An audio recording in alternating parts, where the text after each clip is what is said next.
கனத்த நெஞ்சோடு மலரஞ்சலி செலுத்திய ஐநா மன்றத்தின் ஆணையர்.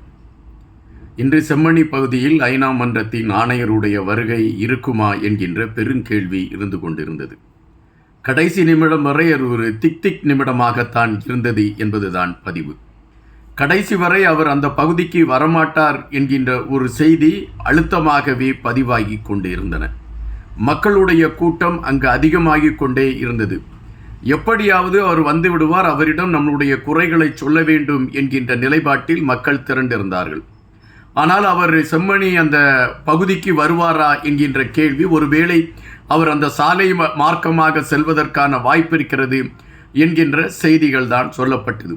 எனவே மக்கள் அனைவருமே அந்த சாலை மார்க்கத்தை மையப்படுத்திய இடத்திலே நிற்கக்கூடிய ஒரு களத்தை எடுத்துக்கொண்டு இருந்தார்கள். அங்கு குவிக்கப்பட்டிருந்த காவல்துறை மக்களை கட்டுப்படுத்துவதற்கான ஒரு முயற்சிகளும் அங்கு அரங்கேறி கொண்டிருந்தன. ஐநா மன்றத்தின் ஆணையர் வருவதற்கு சில மணி நேரத்திற்கு முன்பாக அல்ல சில நிமிடங்களுக்கு முன்பாக வைத்தியர் அர்ஜுனா அவர்கள் ஒரு காணொலியை, அதாவது ஒரு பேட்டி ஒன்றை கொடுக்கிறார் செய்தியாளர்களுக்கு. அந்த பேட்டியில் அவர் நேற்று நடந்த பல விடயங்களை குறித்து மனம் நொந்து போய் கருத்துக்களை பதிவிடுகிறார். நான் அரசியல்வாதியாக உங்கள் முன்னால் வந்து நான் நிற்கவில்லை, அல்ல அரசியல் சார்ந்த கருத்துக்களையும் உங்கள் முன்னால் நான் எடுத்துக்கொண்டு வரவில்லை. நேற்று இந்த மக்களுக்காக பேசுவார்கள் நம்முடைய அரசியல்வாதிகள் என்று நினைத்த பொழுது விமல் ரத்னநாயக்கா குறிப்பிட்டதை மையப்படுத்தி கொண்டு ஒரு நிமிடத்தில் பேசிவிட்டு அமர்ந்து விட்டார் ஸ்ரீதரன் அவர்கள். அதன் பின்பு எனக்கு பேசுவதற்கு வாய்ப்பு கிடைக்குமா என்றால் கிடைக்காது என்கின்ற சூழல். நான் பேசித்தான் தீர வேண்டும் என்கின்ற நிர்பந்தத்தை ஏற்படுத்தியதின் விளைவாக எனக்கு பேசுவதற்கான ஒரு வாய்ப்பை கொடுத்தார்கள். நான் எனக்கு கிடைத்த வாய்ப்பில் தமிழ் சமூகம் பட்டு கொண்டிருக்கக்கூடிய இன்னல்களை மையப்படுத்திய செய்திகளை எடுத்து வைத்திருக்கிறேன். நீங்கள் எந்த அரசியல்வாதிகளையும் நம்பாதீர்கள் என்ற ஒரு பேட்டியை கொடுத்தார். அந்த பேட்டியில் இன்னொரு விடயத்தையும் அவர் பதிவு செய்தார்.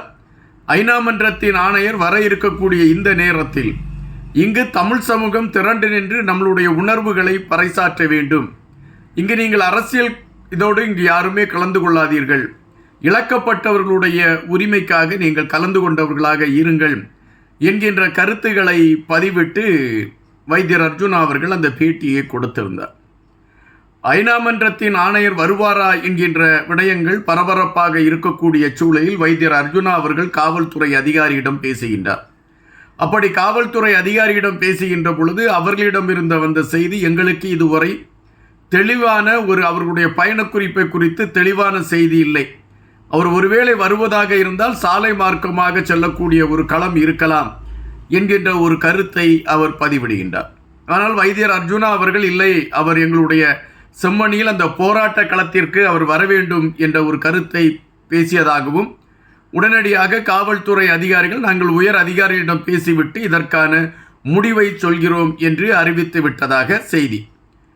அதுபோல குறிப்பிட்ட நேரத்தில் ஐநா மன்றத்தின் ஆணையர் அவர்கள் அந்த பகுதிக்கு வருகின்ற பொழுது மக்கள் திரண்டு நின்று எங்களுடைய குறைகளை கேளுங்கள் என்கின்றார்கள். காவல்துறை தடுக்கிறது. ஆனாலும் மக்கள் அதற்கு மீறி எங்களுடைய குறைகளை கேட்காமல் நீங்கள் இங்கிருந்து செல்ல முடியாது என்கின்ற கோஷங்கள் ஆங்காங்கே எழும்புகின்றது.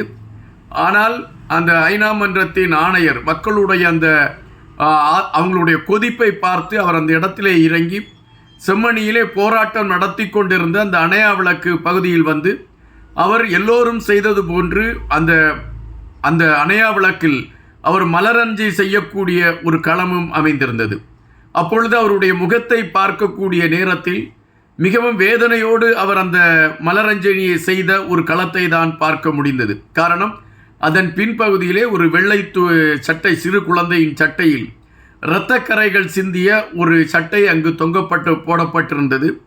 இப்படி எங்களுடைய சிறு குழந்தைகளெல்லாம் இந்த படுபாவிகள் கொன்று குவித்து விட்டார்கள் என்பதை ஐநா மன்றத்தின் ஆணையரிடம் கொண்டு சேர்ப்பதற்கான ஒரு அடையாளமாக அது அங்கு இருந்தது. வைத்தியர் அர்ஜுனா அவர்கள் அங்கு என்ன நடந்தது என்கின்ற விடயத்தை ஆங்கிலத்தில் அந்த ஐநா மன்றத்தின் ஆணையருக்கு புரியும்படி அவர் கருத்துக்களை எடுத்து வைக்கிறார். உண்மையிலே இந்த சூழலை பார்க்கின்ற பொழுது மக்களுடைய போராட்டத்திற்கு கிடைத்த மிகப்பெரிய வெற்றியாகத்தான் இதை பார்க்க முடிகின்றது. ஐநா மன்றத்தின் ஆணையருடைய முகம் மாறியிருந்த அந்த காட்சிகள், இப்படி ஒரு இனத்திற்கு எதிராக ஒரு பெரிய கொடூரத்தை செய்திருக்கிறார்களே என்கின்ற வேதனை அவருடைய மனதிலே இருந்திருக்க வேண்டும் என்பதை அவருடைய முகம் பிரதிபலித்தது. அதுபோல அவரிடம் கேள்வி கேட்கின்றார்கள், நீங்கள் இதை குறித்து ஏதாவது சொல்லுங்கள் என்ற கேள்வியை கேட்டபொழுது, கண்டிப்பாக உங்களுக்கான நியாயம் கிடைப்பதற்கான அனைத்து விடயங்களையும் ஐநா மன்றம் எடுக்கும் என்கின்ற ஒரு உறுதிமொழியை அவர் கொடுத்திருக்கின்றார். மக்களை பொறுத்தமட்டில் தங்களுடைய போராட்டம் ஒரு பெரிய வெற்றியை பெற்றிருக்கின்றது. தமிழர்களுக்கான நீதி கிடைப்பதற்கான ஒரு களத்தின் மாற்றமாக இதை பார்க்க முடிகிறது என்றுதான் பெரும்பாலானவர்கள் அங்கு வந்தவர்கள் இப்பொழுது கூறிக்கொண்டார்கள். அதுபோல அங்கு இருந்த அனைவருமே ஒரு உணர்ச்சியான ஒரு நிலையில்தான் இருந்ததை பார்க்க முடிந்தது.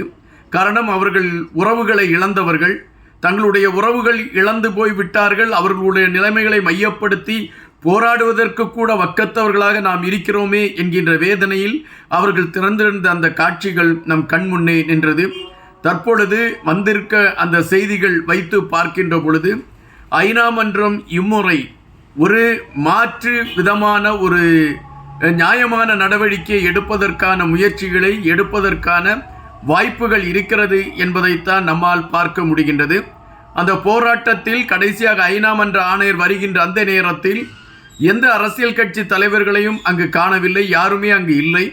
வைத்தியர் அர்ஜுனாவை தவிர வேறு யாரும் அந்த இடத்தில் இல்லை என்பதும், மற்றவர்களெல்லாம் அந்த இடத்தில் வருவதை தவிர்த்து விட்டார்கள் என்கின்ற ஒரு கருத்தையும் நாம் பதிவு செய்ய வேண்டியதிருக்கிறது. காரணம், மக்கள் கொண்டிருந்த கோபங்கள், மக்களுடைய மனதிலே இருந்த இவர்கள் நம்மளை ஏமாற்றி கொண்டிருக்கிறார்களே என்கின்ற வேதனை, இவைகளை புரிந்து வைத்திருந்த அரசியல்வாதிகள் யாருமே அங்கு வருவதை தவிர்த்து விட்டார்கள்.